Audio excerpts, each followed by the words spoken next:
Research is clear. Kids who learn through play-based reading don't just read better. They think better, feel better, and engage better in every setting they're in. Whether you're a parent, a teacher, or a caregiver, this video is your playbook. The fix is not expensive, it's not complicated, and it does not require a single screen. It requires a book, a game, and 3 questions. Hello, I'm Anna, and today I'm going to walk you through a specific pairing, Block City by Robert Louis Stevenson, and the game Jenga. And by the time this video is over, you'll understand not just what to do, but why it works all the way down to the neuroscience. Let's think through play. Research shows that strategic play and reading build stronger thinkers. Here at Think Through Play, we use 1 book, 1 game, and 3 questions to help kids develop critical thinking skills that last a lifetime. Now, if you haven't read Block City, here's what you need to know.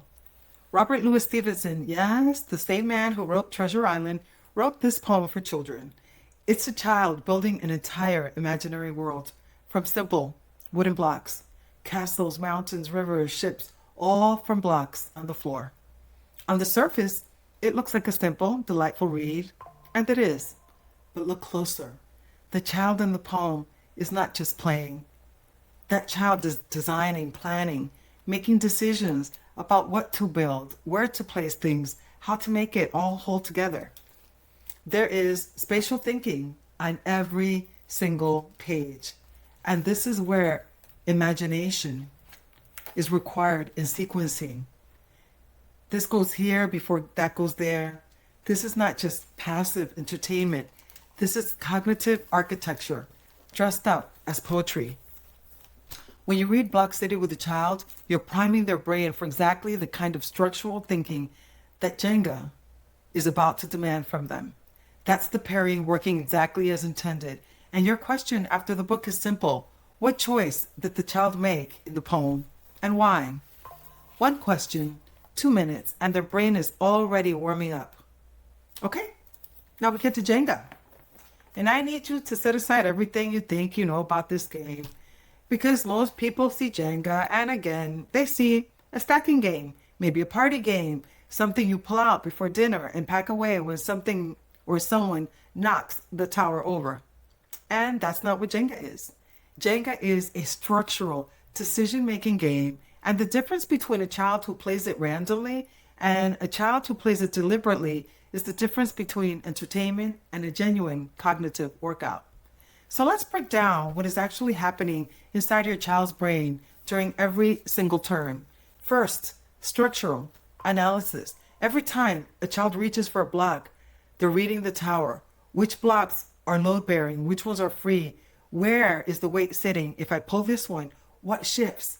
That is applied physics and spatial reasoning happening in real time, without a textbook, without a lesson, without them even knowing that it's happening. Second, risk assessment. Every turn is a decision under uncertainty.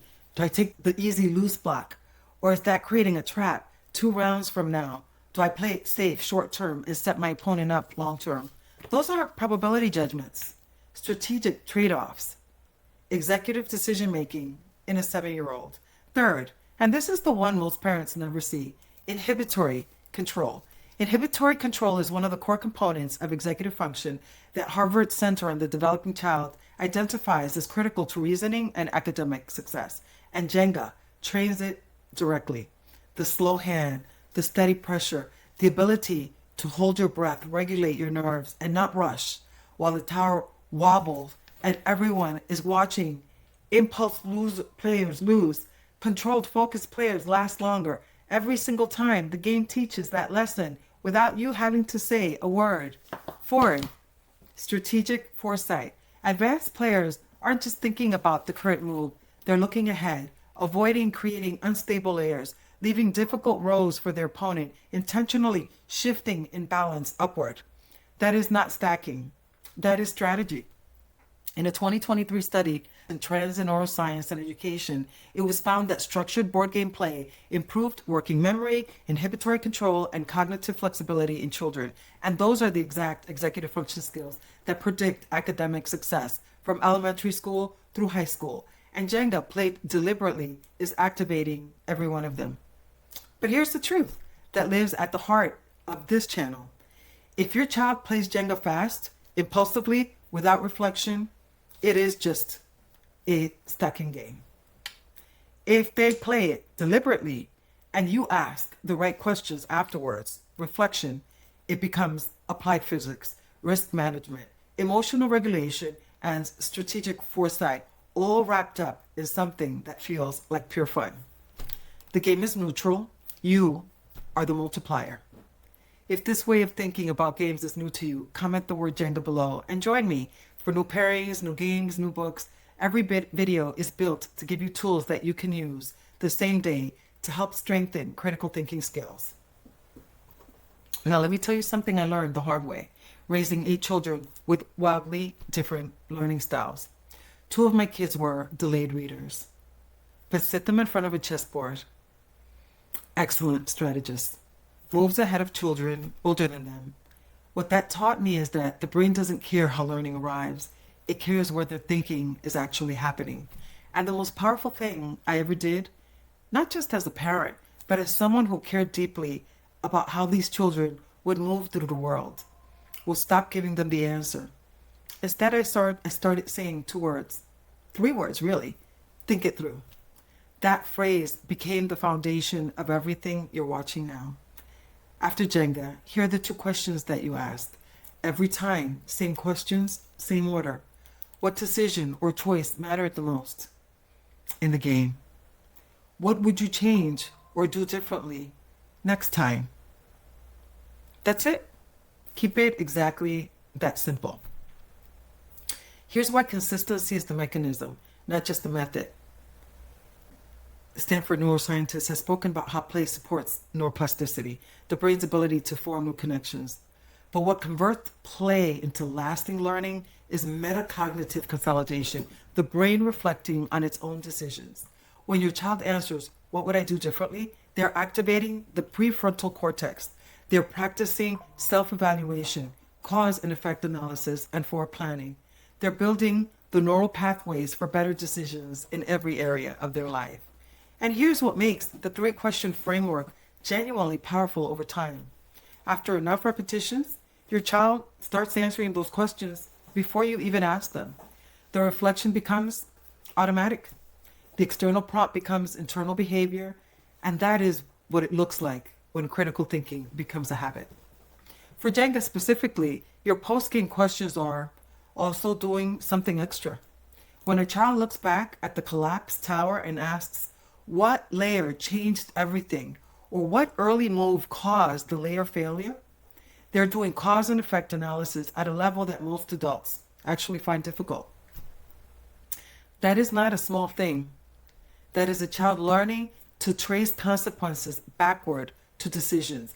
That skill will show up in their writing, their relationships, their problem solving, and eventually even their careers.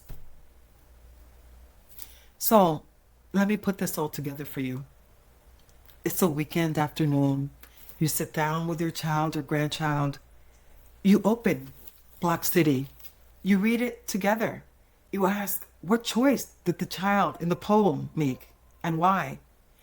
Maybe they say, he decided to build a castle first. You nod. You ask, why do you think he started there? You don't correct. You don't redirect. You just let them think out loud. Then you set up the Jenga tower. You play, and while you play, you slow it down occasionally. Not every turn, that becomes annoying. But once or twice, when you can see them rushing, you say quietly, take a look at the whole tower before you decide. That one sentence is doing enormous cognitive work. It's asking them to pause, zoom out, assess the full picture before acting. That is exactly the structural analysis skill the game is designed to build. When the tower falls, and it will, you smile, you reset, and you ask 2 questions. What mattered most? What would you change? The whole experience, the book, the game, the questions, takes about 30 to 40 minutes. And it fits in a weekend afternoon. It fits in a rainy Tuesday evening. It fits in the life that you already have. And it is building something in your child that no app, no worksheet, and no passive screen time can replicate.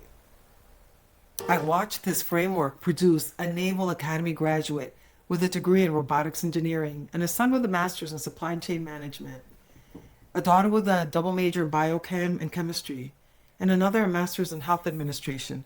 These weren't children given every advantage. They were children who were taught through books, through games, through 3 consistent questions to think for themselves. Now, the American Academy of Pediatrics, that guided play with parent interaction is one of the most powerful tools available for building cognitive flexibility, executive function, language, and problem solving in children. The research exists. The games exist. The books exist. The only ingredient this entire method requires is you. Sitting down, asking the questions, and genuinely leaning in when your child answers. Because here's what I know after all these years. Children don't remember every book they read, although they may remember the ones they really enjoyed, or every game they played, but they do remember the parent or grandparent who sat across the table and said, I want to know how you think. That is what Think Through Play is really about. So the next time you set up that Jenga tower, remember, you're not just stacking blocks. You're building a thinker. Read Block City, play the game deliberately, ask the 3 questions, and watch what happens. Because at Think Through Play, play leads to thinking, and thinking leads to the joy of learning. Thank you for joining me. If this supports your family, I'd love for you to stay with me here.